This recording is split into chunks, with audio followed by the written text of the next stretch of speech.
법정에 가면 이제 증인이 증언을 하잖아요. 증인이 할 일은 한 가지입니다. 진실을 말하는 것이죠.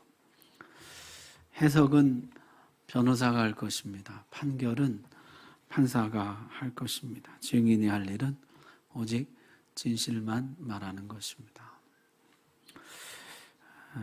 그리스도인도 증인이죠. 진실을 말하도록 부름 받았습니다. 오늘 말씀처럼 오직 성령이 너희에게 임하시면 너희가 땅끝까지 내 증인이 되리라. 법정의 증인과 우리가 다른 점이 있죠. 법정의 증인은 증언석에서 내려오지만은 우리는 일생토록 증인석에 있습니다. 우리는 평생토록 증인인 것이죠. 자, 이사야서 53장에 보면요, 메시아에 대한 예언이 나와요. 그는 강포를 행하지 아니하겠고 그의 입에 거짓이 없었으나 메시아가 오시면 그는 거짓을 말하지 아니하실 것이다. 그는 정직할 것이다. 예수님이 철저히 정직하셨죠. 부정행위가 없으셨습니다. 장부 조작이 없으셨습니다. 장부 조작한 사람이 있긴 있었죠. 가룟 유다였습니다. 예수님은 진실을 부풀린 일이 한 번도 없으십니다. 진실을 가린 일도 없으십니다. 진실을 외면한 적도 없으십니다. 언제나 주님은 진실을 말하실 분이었어요.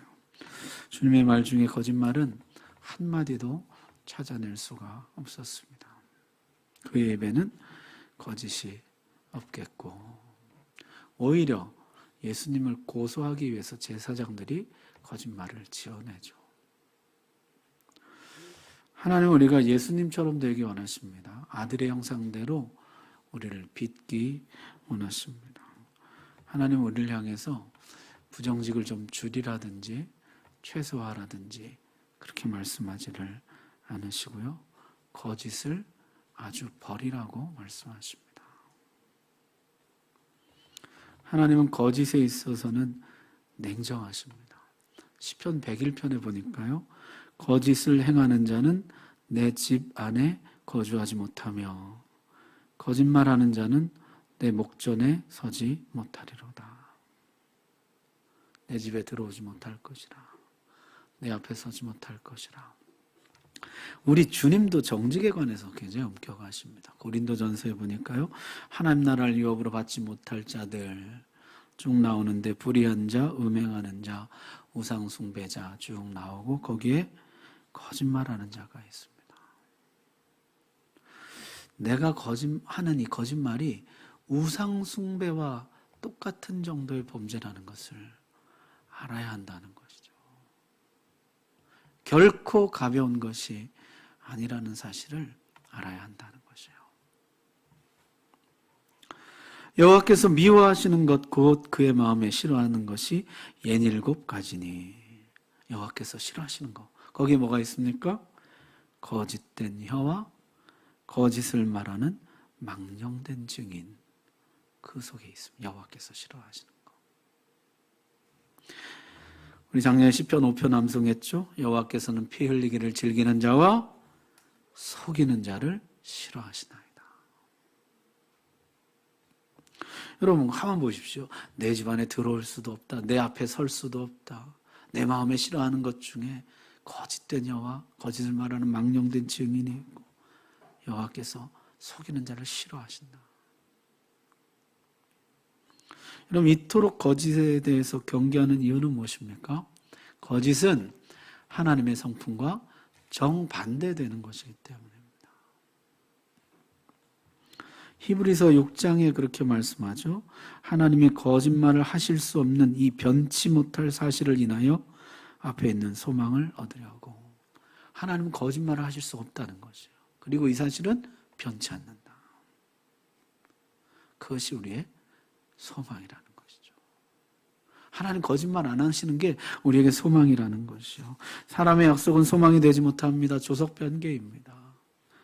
상황에 따라 조건에 따라 바뀌어요. 그러나 하나님의 약속은 소망이 됩니다. 왜냐하면 하나님은 결코 거짓말하지 않으시고 변개치 않으시기 때문이에요.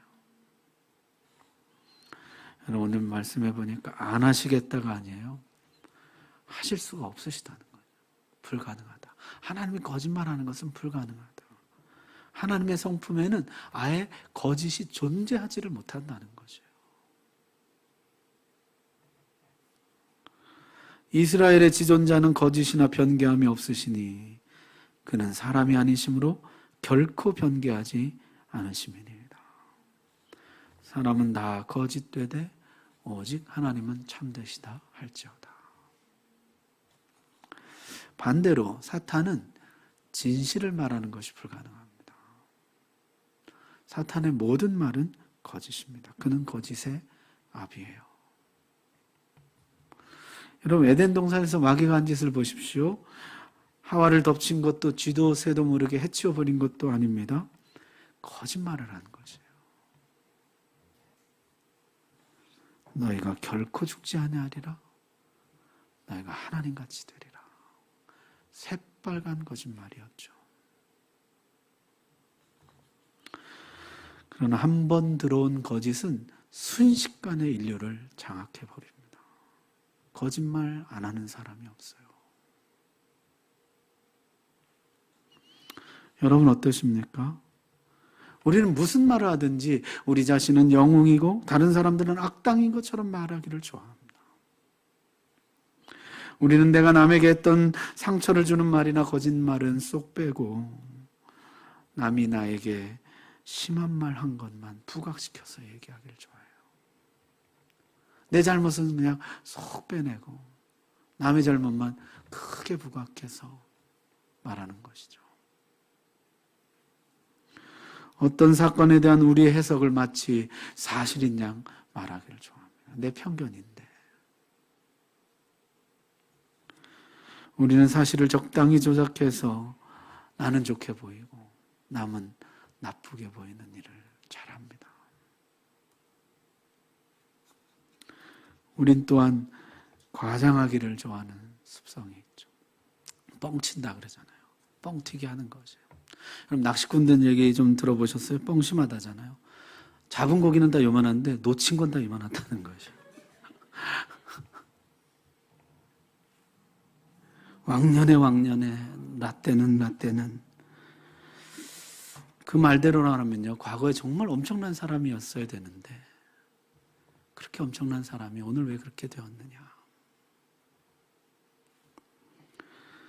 학창시절의 성적, 천사 같은 성품, 선행, 심지어 자기 먹은 음식까지 과장해요. 과장하는 걸 즐겨해요. 좋아해요.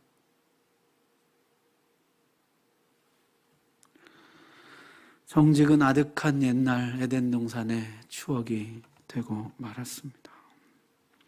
거짓말을 할 때마다 내가 하나님이 금하신 열매를 다시 먹고 있다는 사실을 잊지 말아야 합니다. 마귀와 거래하고 있다는 사실을 잊지 말아야 하는 것이죠. 지금도 마귀는 거짓말로 우리를 넘어뜨립니다. 여러분, 아내를 속인 적이 없으십니까? 친구를 속인 적이 없으십니까? 오늘 정직하게 한번 하나님 앞에서 자기 자신을 직면해 보세요. 나는 거짓말을 얼마나 잘하는 사람인가? 그렇다면 왜 하나님 정직을 요구하실까요? 아니, 질문이 잘못됐죠. 질문 바꿔야 돼요. 우리는 왜 거짓말을 하는 것일까요?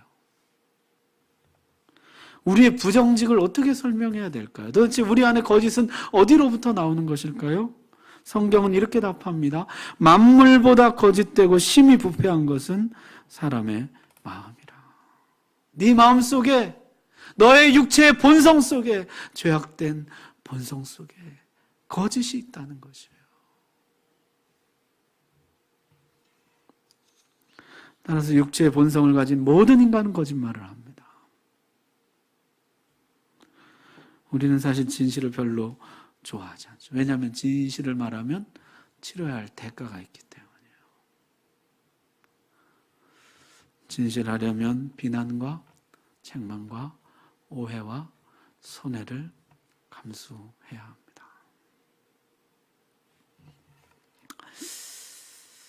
그래서 글쎄 꼭 거짓말은 아니고 그냥 살짝 얼버무리는 법을 배웁니다. 거짓인 듯 아닌 듯 하는 이런 거 있잖아요. 집에 가면 어떤 날 보면 애들이 싸웠어요. 그래서 언니를 데려다가 너 동생 때렸지? 그러면 아니 때린 건 아니고 그냥 살짝 건드렸어. 그런데 아빠 제가 맞을 짓을 했어.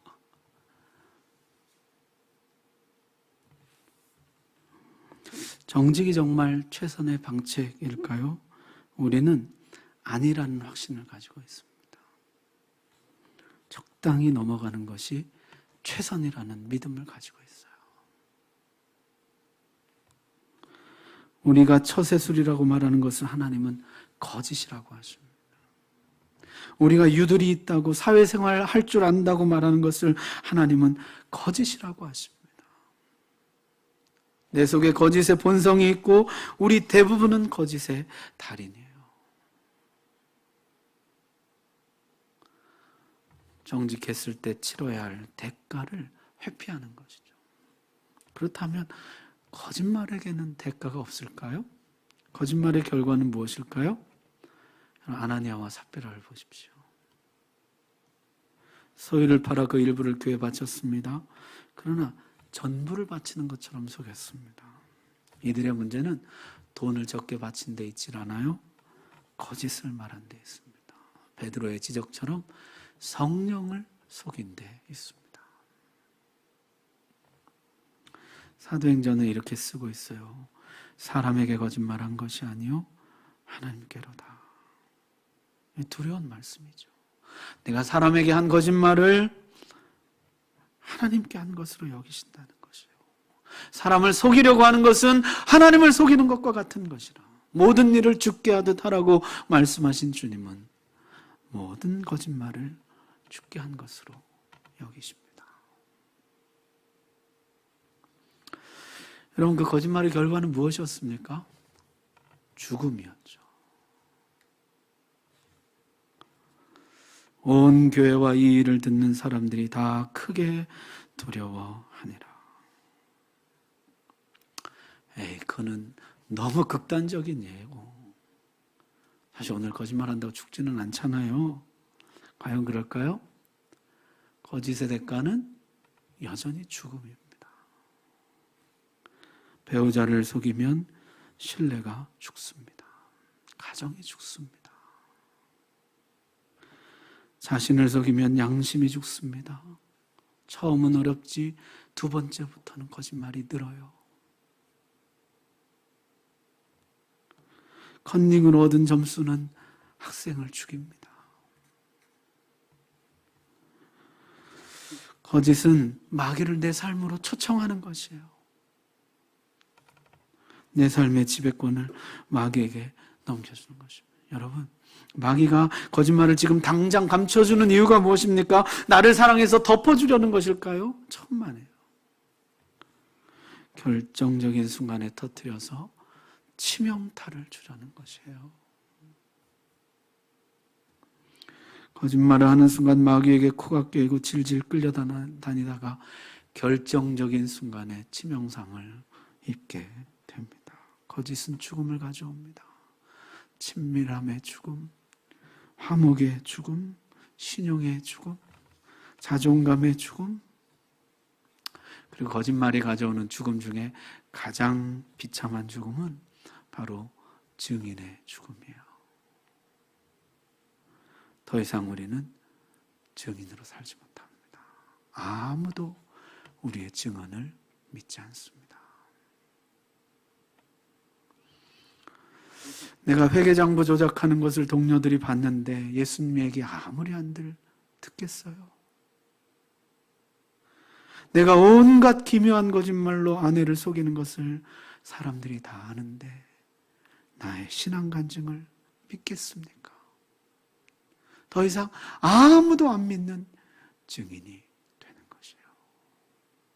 증인의 죽음. 작은 일에 충성된 자에게 큰 일을 맡기신다 하셨죠. 작은 일에 정직한 자에게 큰 일을 맡기십니다. 자, 그렇다면은 거짓에 물든 나의 마음 하나 어떻게 치료하실까요? 첫 번째는 들통나게 하신다는 거죠. 아브라함이 아내를 누이라 거짓말하죠. 이 들통났다가는 죽음이에요. 그러나 하나님은 들통나게 하십니다. 바로의 집에 재앙을 내리십니다. 그리고 아브라함에게 아내를 돌려주십니다. 이왕 이렇게 하실 거 망신이나 안 당하게 그냥 덮어주시지. 여러분, 하나님은 거짓을 조금도 용납하지 않으십니다.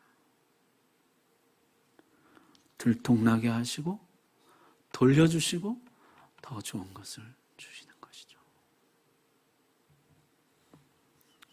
아브라함이 또 아내를 누이라 속이죠. 하나님이 또 들통나게 하십니다. 아비멜렉의 꿈에 현몽하여 말씀하시죠. 이 여자는 아브라함의 아내라. 망신 이런 망신이 없죠. 하나님의 선지자라고 다 알려졌는데 그래도 하나님은 들통나게 하세요. 그리고 아내를 무사히 돌려보내십니다. 그리고 보호하시는 것이요. 그 아들 이삭은 어땠습니까? 가르쳐 준 것도 아닌데 어떻게 배웠는지 아내를 누이라 거짓말하죠. 역시 이번에도 하나님은 들통나게 하십니다. 이삭이 리브가를 껴안은 것을 아비멜렉이 목격하게 하시는 것이에요. 그리고 보호하시는 것입니다. 안 들키게 해주십시오. 그런 기도는 소용이 없어요. 하나님 거짓을 싫어하십니다. 절대 거짓을 축복하지 않으십니다. 속이는 것을 도와주지 않으십니다. 들통나게 하십니다. 죄가 더 깊이 뿌리 내리기 전에, 거짓이 그 사람을 완전히 지배하기 전에 주님이 들통나게 하시는, 발각되게 하시는 거죠. 그래서 우리가 이것을 들통나는 은혜, 발각되는 은혜라. 저희 아이들 키울 때 보니까 아이들이 거짓말 하잖아요. 하나님의 은혜가 뭐냐면 들통나게 하시는 것이요. 더 죄가 자라기 전에, 더 거짓이 아이들 마음에 뿌리 내리기 전에 들통나게 하시는, 그게 은혜인 것이죠. 여러분, 만약에 내 거짓말이 들통났다 그러면 망신스러운 것보다 먼저 깨달아야 될 것은 뭐예요? 하나님 지금 나를 고치시는구나, 그걸 알아야 돼요. 하나님이 지금 나의 거짓을 고치기 원하시는구나. 나의 오랜 거짓말들을, 거짓된 신앙생활을 하나님이 지금 만지시는구나, 고치기 원하시는구나. 수치스러운 것도, 망신살 뻗친 것도 있지만 하나님 나를 고쳐주십시오. 이 기회에 내 삶을 정직하게 해주십시오. 정직의 기회로 삼아야 한다는 것이요. 두 번째는요, 거짓말하는 사람이 눈에 보이게 하신다는 것이요. 주변에 거짓말하는 사람들이 자꾸 눈에 들어온다는 것이요. 그 거짓말이 얼마나 초라하고 추한지, 그 거짓말이 얼마나 악한지 보게 하시는 것이요. 왜 우리 장기 두고 바둑 둘 때 내 수는 안 보여도 남의 수는 빤히 보이잖아요. 내 거짓말은 얼마나 추한지 모르지만 남이 거짓말하는 것은 얼마나 추한지 알거든요. 보게 하시는 것이에요. 야곱이 대표적이죠. 그렇게 형을 속이고 아버지를 속이더니 더 큰 거짓말쟁이 라반을 만납니다. 10번이나 속임을 당하죠. 그러면서 속여 빼앗는 것이 얼마나 상대에게 고통을 주는지를 뼈저리게 절감합니다. 아들들이 요셉 죽었다고 거짓말을 합니다. 죽음의 고통을 맛보게 되는 것이죠. 내가 참으로 험악한 세월을 살았나이다. 여러분, 주변에 거짓말하는 사람이 보이잖아요. 그 거짓말 얼마나 추저분하고 악한지. 눈에 보이거든? 하나님 지금 나를 고치시는구나. 하나님 지금 내 거짓을 고치시는구나. 그걸 깨달아야 한다는 것이에요. 형제들아, 사람이 만일 무슨 범죄한 일이 드러나거든 신령한 너희는 온유한 심령으로 그러한 자를 바로잡고 너 자신을 살펴보아. 너도 시험을 받을까 두려워하라. 사랑하는 형제들아, 주변에 거짓말하는 자가 드러나거든 너 자신을 살펴보라. 너 자신의 거짓말들을, 네 삶에 얽혀있는 그 거짓들을 살펴보라.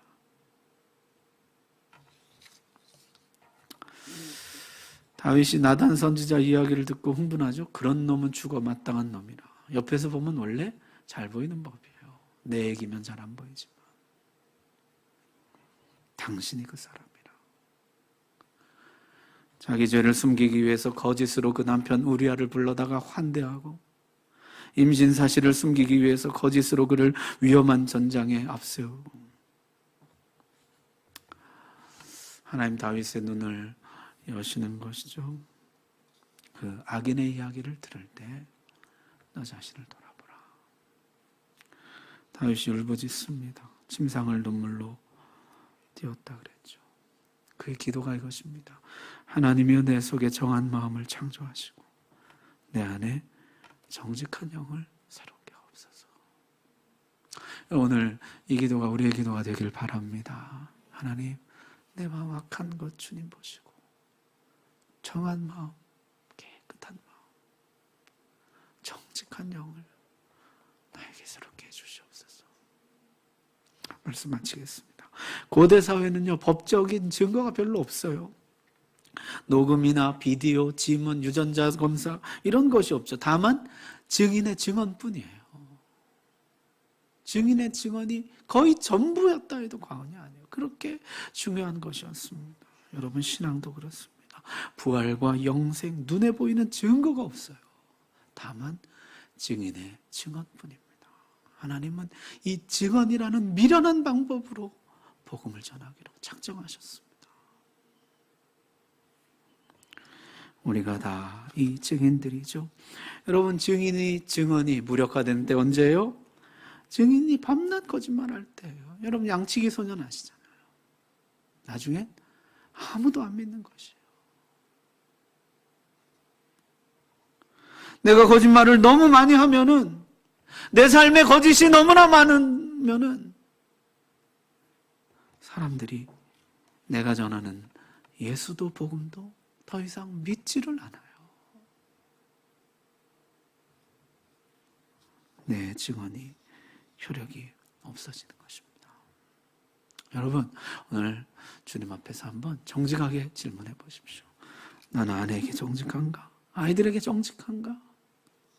성도들과 이웃들에게 정직한가? 거래에 있어서 정직한가? 나는 믿을 수 있는 사람인가?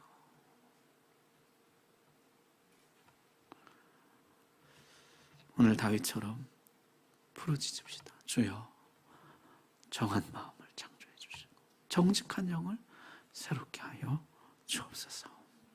오늘 주님이 우리에게 그런 은혜 주시기를 바랍니다.